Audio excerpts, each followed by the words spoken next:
1:30 from Sheffield Park. I've just offered him on to Kingscote.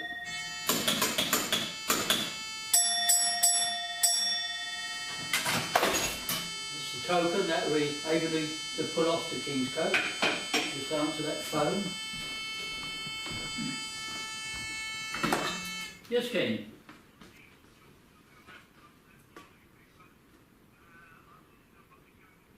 Yeah. Okay.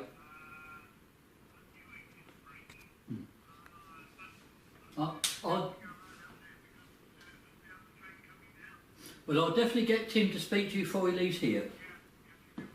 Righto, Ken. They're going to put the token in the pouch, which will be handed to the driver.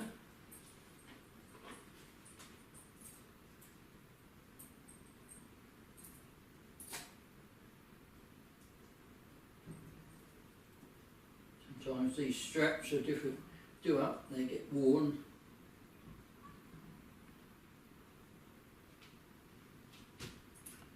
That's it. There she is ready, and I'll hang it by the door, which I normally do. Now I'm going to pull off the outer home and the outer distant, the inner home, platform starter, number 3, the first advance by leading bridge, then manual, and number 28, the furthest one out, is the second advance. Quite a heavy pull, and because we've got the road right through 3, I can now pull the inner distance. And the driver now knows he's got the road right through Horsted Plains to Kingscote 132. Just put the entrance in the train register offering them on to Kingscote. Right, the train will be here in 2 or 3 minutes now, so I'm going to let the platform know he's coming into platform 3. That's 3 rings on the platform bell. And then I would go out and take the token to the driver and pick up the token from Sheffield Park.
And the up train is just departing, so we do Kingscote intersection.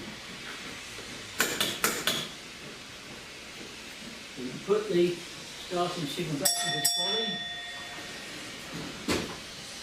Have to wait 2 minutes because he doesn't always operate the tracks. All started back to normal.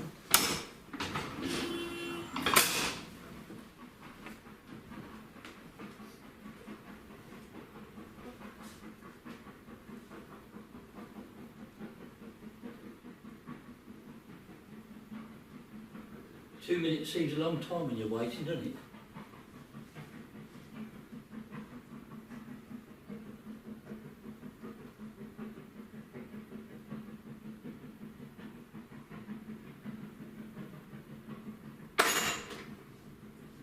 That was the Sykes instrument going back, which means I can put the first advance back to danger.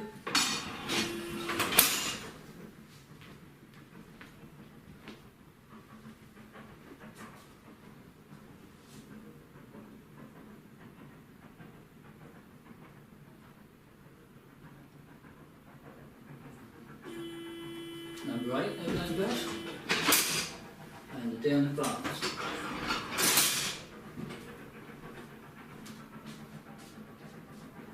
Points back at number 2 platform.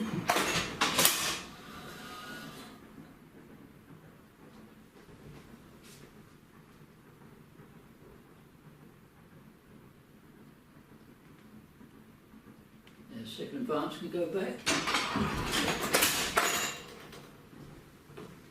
And that's it for the moment. Right, I've just received the other section at 1:58 for the 1:30 from Sheffield Park, so I'll just answer him. We know the train is now arrived complete through Kingscote with his tail lamp on, which is very important. Now you have to put it in the train register. Repeaters. The one with the yellow arrow is a distant, and as you see at the moment they're showing on because the lever corresponding number 1 is in the normal position. When it's pulled to reverse over towards the board, then that should go right over to the off position. These are motorised, they've got short tops, so they're motorised. Then the next one we come to is number 1 again. This is number 1 repeater. When I operate number 1 lever, both these operate, both signals correspond to each other. One comes off first and then this comes off second. And as you notice, because it's a stop signal, that one has got a red arrow. This is the point indicator. This is number 5 up at Leland. It's in the normal position at the moment. Should I reverse it, then we would expect to see an R come up in there.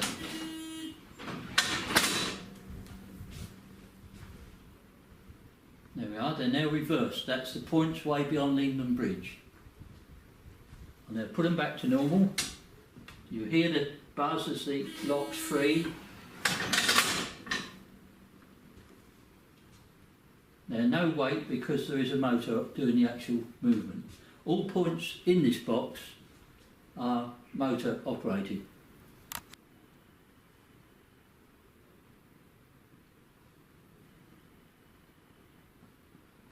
All these repeaters, the brass ones, are either for distant or stop signals, so they all are the same, and these are all the point indicators, whether they're normal or reverse. And every one along this part of the shelf is doing the same job. All the signals are electrically lit, and we can light them just by pressing that. That alarm tells me, and now all these lights A, B, C, D and E tell me that all those signals have illuminated correctly and no problems. And there's one other point of interest here. If we go back to Kingscote end, we've got a signal lighting on there. Should Kingscote be closed and we have a train to go up there, providing he leaves his signal lighting in remote, when we operate the switch here, it puts the signal lights on at Kingscote as well. And when we put it back, then the indicator should go out. This is the diagram. We pick up the trains just south of Sharpthorne Tunnel. They come out the tunnel, and we also get an audible warning to explain that on AA track. We first come down to number 1, which I explained, and number 1 repeater, which is these two. They're by Horsted House Farm Bridge. And when he approaches the home signal, once he occupies AC track, then the home signal should go to the clear position if it's set right through from number 3 platform, or whichever route is set, providing the route is clear, that will come off. But if it's not clear beyond the end of the platform, that will only become off signal when the train occupies AC. It's to slow him down on the approach to the junction. And as we come through the station, you've got platforms 1, 2, 3, 4. This indicator shows that the stock in number 1 platform, that's basically used as a siding at the moment. We come on down through. When we're running the 2 train service, normally down trains come into platform 4 and 5 and the up trains into 3. Should the down one be running late, he's normally due in first. Should he be running late, we can pull off for him to come straight into 4 as far as the end of the platform. And if we operate these points here, number 17, we can also get the up train in instead of him having to wait outside on number 37. This is coming up from Sheffield Park. Excuse me. This is the junction round to Ardingly from platform 2. We've got signal 8A and 8B. 8A takes him into what at the moment is a siding. 8A takes him down the main. Number 10 here is the starting signal from platform 1. We've also got stop on the Ardingly siding, so that is why track circuit CD is shown occupied. And as we go on down towards Sheffield Park, we've got the down advance starter number 9, which we need the token release for. As he passes there, it goes back, and we lose him at this point, BA track, and then there's no tracks in between till he's picked up at Sheffield Park, this side of the distance. And this indication here is for the hand points in the siding, whether they're normal or reversed. So at the moment, everything's okay because they're fully over, so we've got the light indication there. These are known as Sykes instruments. You may be able to see that that one is showing free at the moment, which means I'm free to pull number 34, which is the up first advance up by Lehman Bridge. And this one, number 28, is showing locked. That's the second advance with the white band round, which I need a token release to pull that. As the train goes up and passes it, then when it gets to a certain point, that will go free, enabling number 28 to go back, and also indicating that the train has fully passed clear. I'm now going to offer him on to Sheffield Park and get the token.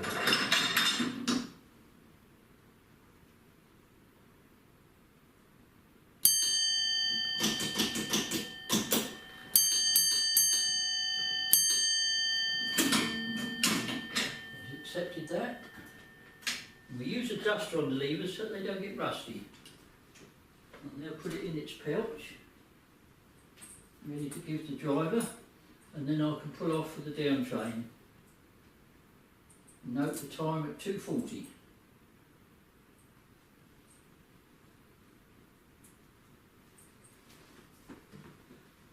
I'll tell the station that it's left Kingscote. Now, as we say, I'll pull off for it.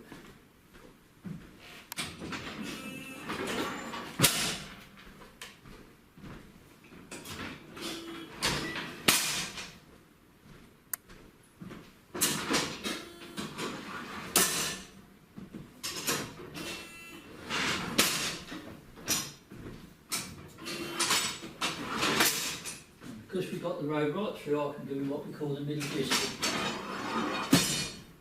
He knows he's got the road right through Horsted Canes now.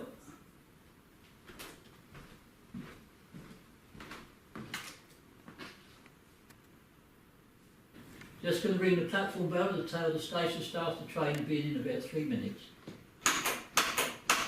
3 for platform 3.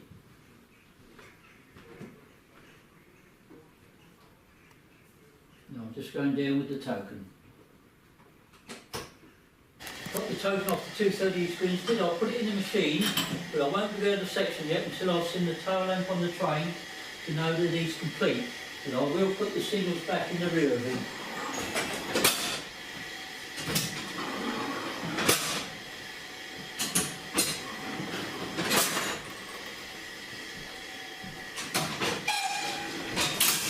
And I'm just going to give him section to Sheffield Park. He's just leaving.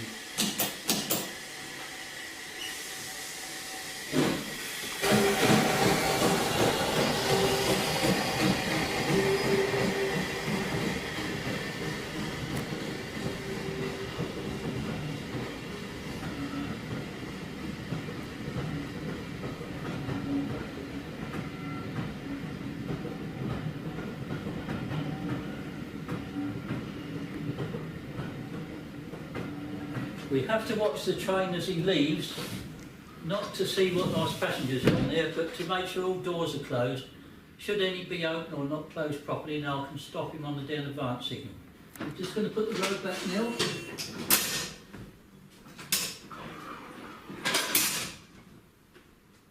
Give out a section to Kingscote as I've seen the tower.